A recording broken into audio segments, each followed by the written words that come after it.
But I'm like, are you happy in this generation? In the way, are you happy? Because you're saying it like they were dumb and you've got it great, but are you happy? And I don't think most people are. Yeah. So you think dating apps basically widens options and it's not a good thing? People who have success stories were probably healthy people who would have had success with whoever they met, whether they met somebody at the gym or whether they met somebody at the supermarket. But it just happened to be a platform. Yeah. But majority of people, what it does is designed. You've got to remember, it's a business. So Tinder is designed to keep you on Tinder. Bumble is designed to keep you on Bumble. It's a business. It's a corporation. It's not designed for you to meet the love of your life. You meet the love of your they want to keep you on there, and they want to keep you on there as long as possible. And when you realize that's how it's designed, you realize it's never designed for you to find connection. Wow, that is very true. Yeah. What do you think of location sharing in a relationship? I would say if you've got an anxious attachment style, which a lot of people do, and you're jealous and you've got that nature, you have to try your absolute best not to feed that dragon in you. Okay. And that dragon looks like, show me your location, where are you going? Because all that does is see it as like a devil inside you, that anxious inside, see it as a devil. Every time you feed it with, I'm going to check who you're following, I'm going to check what you're doing, I'm going to check this, I'm going to check, you're giving it food and letting it grow. Every time you starve that devil inside you, you're having to rely on trust. Yeah. And when you're not allowing yourself to rely on trust and you're allowing yourself to rely on that devil, you know what path you're choosing. Yeah, so you have to train your brain to rely on trust. And I guess if you didn't feed, like, let's say we're talking, I call it a devil because it literally is a devil. Yeah. If we're not feeding that devil, I guess you're instantly gonna forget about it and almost move on from it. Slowly you'll start behaving like a secure person.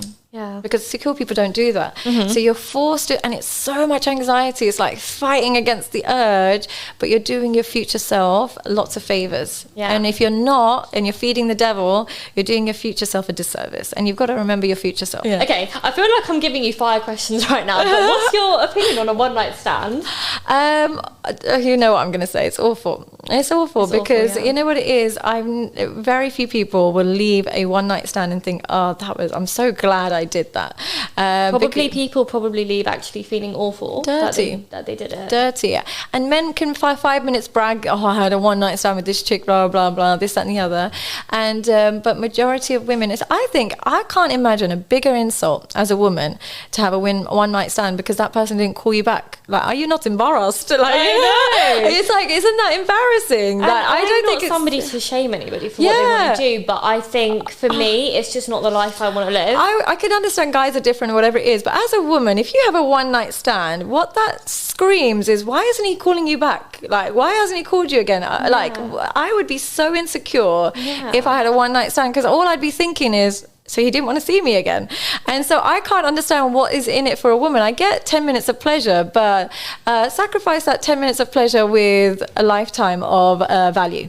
Oh yeah, that is actually very true. I think a lot of people think, it's something. Well, I wouldn't say people. I think this is. I'm just going to say. I think men want to brag about stuff like that more. Yeah, as a woman, I don't see what there is to brag about. What there is to say about it. Yeah, for men, I can still understand. It's more about conquest and stuff like that. For women, you know what it is. When it comes to one night stands and when it comes to sex, women have far more to lose. You get pregnant. You can, you get more diseases, whatever it is. So to share that risk with a nobody makes no sense to me. What I will never understand is, imagine getting a disease from someone like that was a one night stand. Honestly, putting your body through for this guy who doesn't even know your name. Yeah, no, I would just die. Yeah, I would die. So I don't think it's anything to brag about, and I don't think sex is enough pleasure for you to devalue yourself. Would you say women get more attached in that situation? I think they've learned to condition themselves. I do know lots of women have conditioned themselves to not get attached and see it as liberating and genuinely not care about it. Or one night stand. And a lot of men think that women are still emotionally attached, and it's not true. A lot of women have conditioned themselves to just see it as a one night stand and not think about it the next day.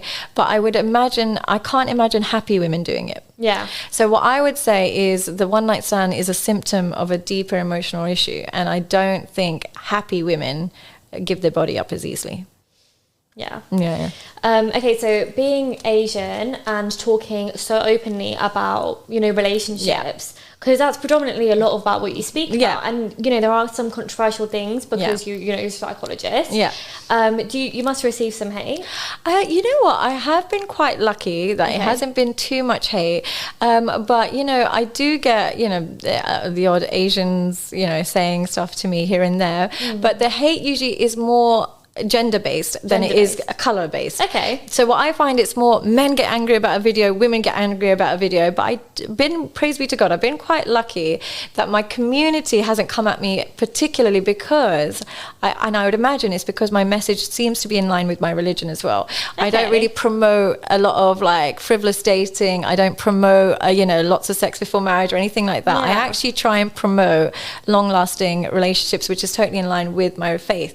So I've been quite lucky that I've escaped the haram police a little bit. I'm sure they're going to come at me at some point for this, that and the other, but luckily I've been quite lucky so far. Someone will always come at you for something. Somebody will come for me, but... So I was going to ask you, so are you religious at all? Or? Yes, I am. I pray 5 times a day and I fast and all that stuff, and I do really associate with my religion.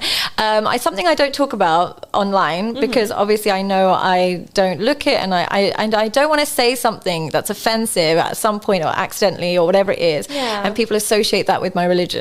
So I want to segregate the two, and I try and keep it as private as possible, because it would be like, oh, Muslim girls do this, and I don't want to create that association because I don't trust myself, not because I'm not proud of it. It's just that I might say something sinful, I might do something sinful, and people create that association, and I want to keep my religion and I want to keep God's message as pure as possible. Yeah, that's a great way to think about it. Would you say your views at all are like basically influenced by your religion? Absolutely, yeah, because I know you just mentioned that. So there's not one view I have that hasn't been influenced by God. And I've been lucky that life seems to teach me that it happens to be correct. So I have it from God, and then maybe it's my bias or whatever it is, but life teaches me that God's method is always correct anyway.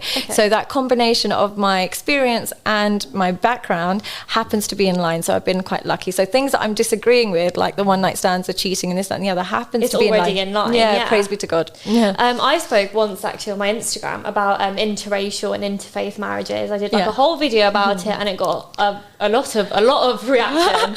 I want to know your opinion about it. I'm from a faith perspective, there's no such thing as color, so I have absolutely no qualms with interracial relationships. I do think it's difficult because I think cultures are different, and you know, and not because of race, but it's just because when your values are different, your upbringing is different, your families don't speak the same language, it makes things difficult. A lot of people were saying that, which I understood. But I was like, if it's someone's choice, and maybe they, you know, could teach their kids, for example, they could upbring them in a way where they understand both. I think that's quite nice. And absolutely. But the one thing that bothers me and triggers me about the interracial dating thing in the Asian community is I feel like Asians are quite open to interracial dating, but there is colorism in it. There's a lot of colorism in it, so they are a bit more okay if you're dating somebody who's not your race but similar color to you.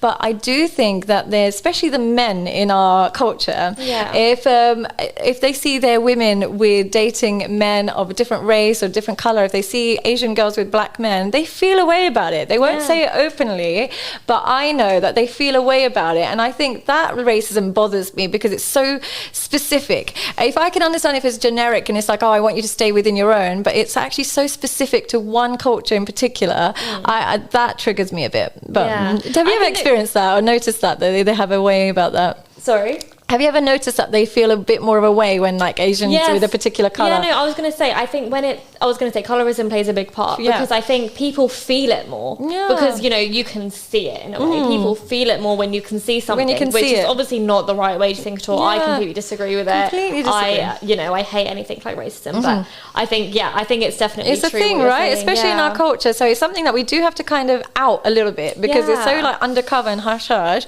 But it's like, okay, but then say that with your chest because that's really a wrong way to look at life. I can understand if you want them to stay within your own for whatever reasons, cultural reasons, this, that and the other, but if you've got a particular problem with just one subgroup, that's where I get triggered.